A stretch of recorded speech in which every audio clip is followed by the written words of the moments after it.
Kalau umpamanya menghafal Al-Quran, kemudian justru dia menjelek-jelekkan Al-Quran, menjelek-jelekkan isi Al-Quran, bahkan merasa skeptis dengan ajaran agama, dia mempertanyakan, ngapain saya ngapalin Al-Quran?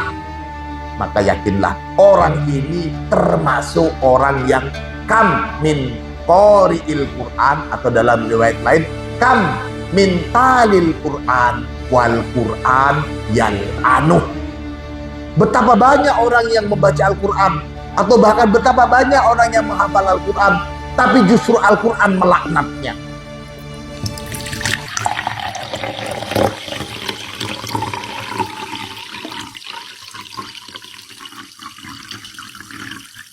Wa aqra'uha li kitabillah. Dan adapun yang paling pandai dalam membaca Al-Quran, yang paling fasih dalam bacaan Al-Qurannya, paling benar dalam bacaan Al-Qurannya, Ubay bin Ka'ab, ialah sahabat Ubay bin Ka'ab. Tentu orang yang semakin baik membaca Al-Quran, dan ini sabda Rasulullah, Rasulullah sering mendengarkannya, dan dia orang ini menjaga bacaannya. Dalam bahasa kita, menjaga di sini maksudnya hifdzul qiraah, menghafal. Orang yang menghafal Al-Quran, tentu dia sudah berulang kali membaca. Maka keliru kalau ada logika yang diperintah itu membaca. Kok sampai menghafal?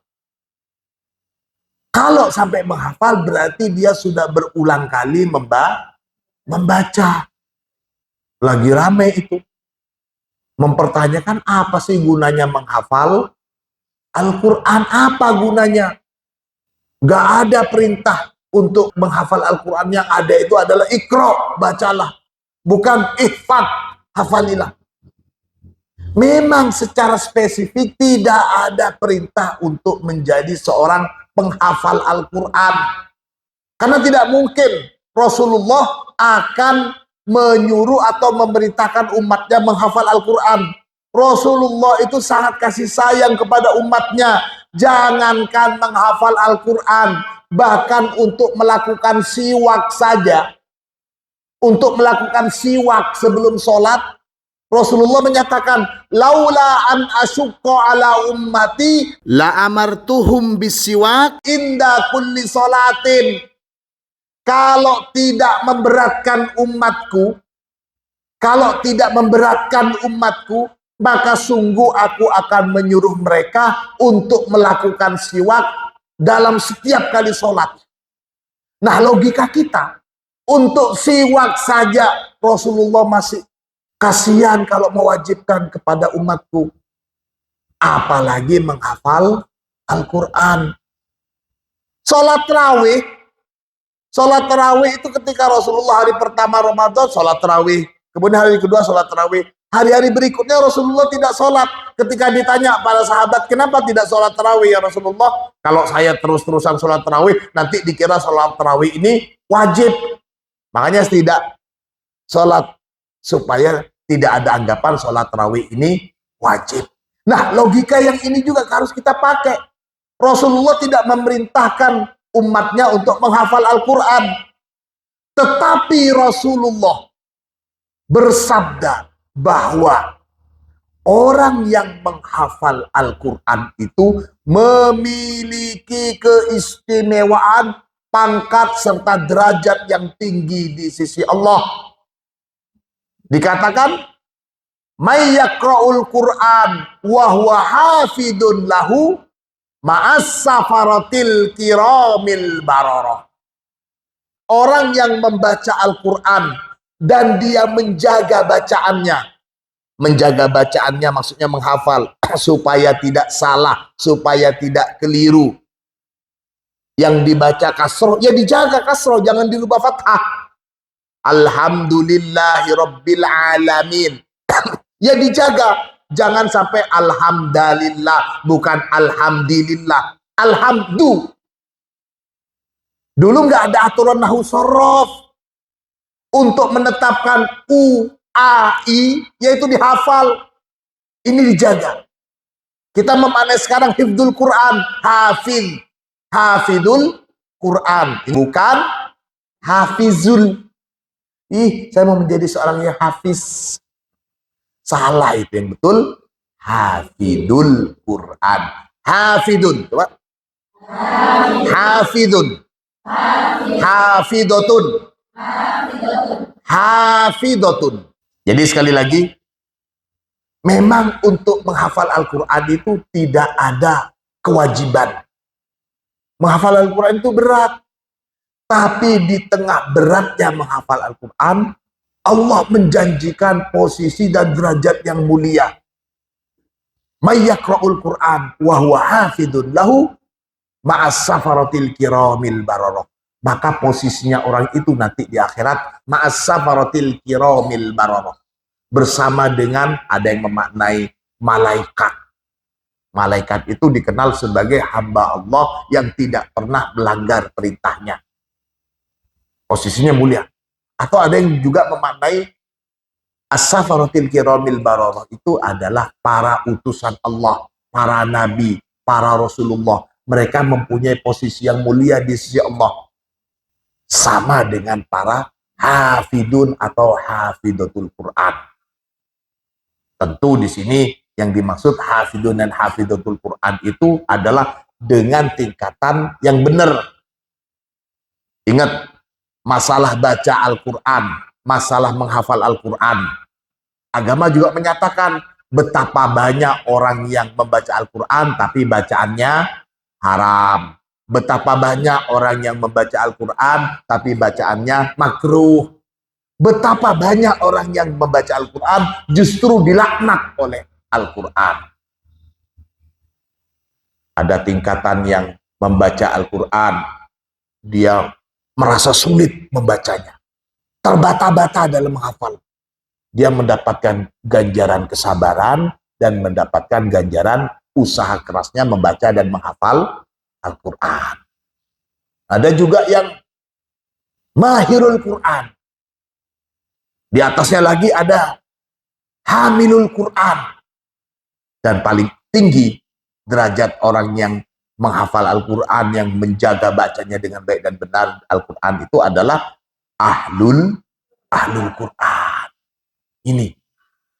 Kalau umpamanya menghafal Al-Quran, kemudian justru dia menjelek-jelekkan Al-Quran, menjelek-jelekkan isi Al-Quran, bahkan merasa skeptis dengan ajaran agama. Dia mempertanyakan, ngapain saya ngapalin Al-Quran? Maka yakinlah, orang ini termasuk orang yang kam min qari'il Quran, atau dalam riwayat lain, kam min talil Quran wal Quran yal'anuh. Betapa banyak orang yang membaca Al-Quran, atau bahkan betapa banyak orang yang menghafal Al-Quran, tapi justru Al-Quran melaknatnya. Karena mendapatkan laknat dari Al-Quran, maka kita bisa saksikan orang-orang seperti ini, yakinilah. Meskipun dia mengaku sebagai hafidun atau hafidoh, tapi dia sudah mendapatkan laknat dari Al-Quran. Nah, kita tentu berusaha selain membaca, menghafal Al-Quran, sebagai santri Al-Quran, kita juga harus memperbaiki tingkah laku kita, omongan kita jaga. Tetap itu harus kita jaga. Ini adalah usaha kita sebagai pemula. Tidak mungkin ketika menghafal Al-Quran seorang hafidoh lantas sudah dijamin 100% dia berakhlak baik, budi pekertinya baik, omongannya baik. Ya tidak, itu tetap harus diusahakan. Menghafal Al-Quran itu adalah upaya kita untuk bisa semakin dekat dengan Allah, tapi kita juga tetap berusaha untuk memperbaiki sikap dan tingkah laku kita. Allahumma sholli ala Muhammad.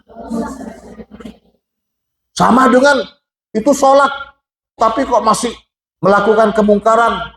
Katanya inna sholat tanha anil fahsya'i wal munkar. Katanya sholat itu mencegah. Nah itu jangan dipaham seperti itu. Daripada sholat tapi tetap melakukan kemungkaran, ya sudah, mending gak sholat saja. Itu pemikiran orang yang goblok, bodoh. Sholat itu adalah kewajiban kita sebagai hamba Allah. Kita mengakui sebagai hamba Allah, ya kita wajib sholat. Perkara kita masih melakukan kemungkaran, ya urusan kita juga dengan Allah. Paham maksud saya? Artinya kita harus terus berusaha. Sholat kita masih ya begitu-begitu saja. Masih sekedar menunaikan kewajiban. Kalau sudah kita di dalam istilah agama melakukan sholat ala dawam, kita melakukan sholat sepanjang waktu, bukan sholat sekedar menjalankan kewajiban, kita sudah bisa menjalankan sholat ala dawam. Nah, di sanalah nilai atau hakikat dari sholat itu bisa tercerminkan dalam diri seorang muslim. Mudah-mudahan kita bisa mencapai derajat ini. Amin. Allahumma amin. Jadi sekali lagi, jangan kita berpatokan karena ada dalil bahwa sholat itu mencegah perbuatan keji dan mungkar. Kemudian ketika masih ada orang yang sholatnya rajin, tapi perbuatan kejinya dan perbuatan kemungkarnya juga masih dilakukan, lantas dia menyalahkan sholat, ya jangan. Tetap salahkan diri sendiri. Mungkin sholat kita masih belum benar. Sama juga logikanya, orang yang menghafal Al-Quran, yang ingin berusaha berniat menjadi kekasih Allah. Karena ahlul Quran, ahlullahi wa khasatuh. Cita-citanya mewakafkan diri untuk Al-Quran. Dia berusaha untuk menjadi orang-orang pilihan Allah. Dia berusaha ke sana. Nah, di dalam usaha ini tentu akan banyak rintangan, tentu akan banyak godaan. Selain dia menghafal Al-Quran, membaca dengan baik dan benar, dia juga harus menjaga sikap, menjaga perilaku tingkah lakunya. Sebisa mungkin kita menjaga lisan kita agar jangan sampai keluar kata-kata kotor. Itu seharusnya. Jangan kita punya logika, itu seorang yang menghafal Al-Quran, tapi perbuatannya masih gitu-gitu saja. Ngapain ngafalin Al-Quran? Na'udzubillah. Salah nak ye? Paham nak ye?